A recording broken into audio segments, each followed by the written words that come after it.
In today's digital world, the opportunities for content creators seem endless. Platforms like Amazon's Kindle Direct Publishing have revolutionized how writers can reach global audiences. But with these opportunities come significant challenges, particularly digital piracy. Unauthorized distribution of content on sites like ZLibrary, accessible through portals like Single Login, has become a widespread issue. These platforms share copyrighted material without permission, affecting the livelihoods of authors and publishers, and raising ethical concerns, especially when this content is used for AI training.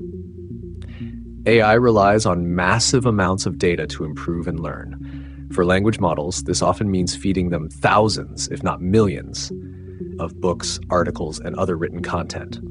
With the growing demand for sophisticated AI, there's a temptation to cut corners and use readily available but unauthorized datasets like those found on ZLibrary. Now, while companies like Amazon would never use pirated content to train AI, not every entity has the same standards. Some might not think twice about using this material, and that's where the real problem starts. Training AI models on unauthorized content could lead to several serious outcomes: legal, ethical, and financial. Think about this. Authors and publishers put a lot of effort into creating their work. They spend countless hours writing, editing, and perfecting their content, hoping to make a living from their creative efforts.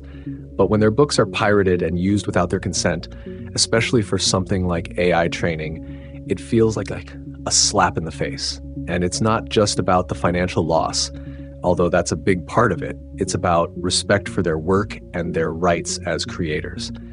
If an AI model is trained on pirated content, that's not only illegal, but it's also unethical. But there's an even deeper fear at play here, one that goes beyond money and ethics.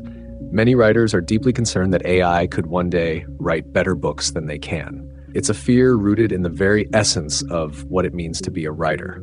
For many, writing is not just a job. It's an expression of their identity, their creativity, and their unique voice. The idea that a machine could replicate or even surpass this human touch is terrifying. It challenges the notion of what makes writing special, the emotional depth, the nuance, the experience that only a human can bring. If AI can generate stories that resonate more with readers or that are more compelling than human-created works, what does that mean for the future of writers? And what about the AI itself? Models trained on unauthorized data can inherit all sorts of biases and inaccuracies from these datasets. That's a problem, especially when we're relying on these AIs to provide reliable information and make important decisions. The situation also gets more complicated when you consider the low barriers to entry for digital piracy. Unlike physical books, which require a lot of resources to copy and distribute, digital files can be replicated and shared with just a few clicks. For those looking to cut costs on AI training, this is a dream scenario. They can get all the data they want for free, without worrying about licenses or payments. And because the internet is so vast and laws differ from country to country, the chances of getting caught seem pretty low, especially for smaller entities or those operating under the radar. It's a risky game, but many think the rewards outweigh the risks.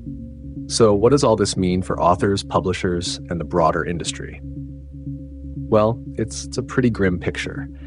If creators feel like their work isn't protected and can be so easily exploited, they might stop publishing altogether.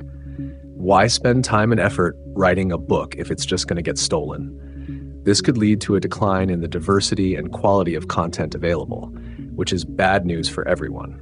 Less content means fewer ideas being shared, less creativity, and a cultural landscape that's just a little bit poorer. But it's not all doom and gloom. There are ways to combat digital piracy and protect creators' rights. For starters, technological solutions like digital rights management and blockchain can help safeguard content and track its use. Legal measures are also crucial. Stronger international cooperation and enforcement can deter piracy and hold bad actors accountable. And it's not just about cracking down. Educating people about the impact of piracy on creators and the importance of paying for content can help shift consumer behavior. After all, most people don't want to hurt their favorite authors.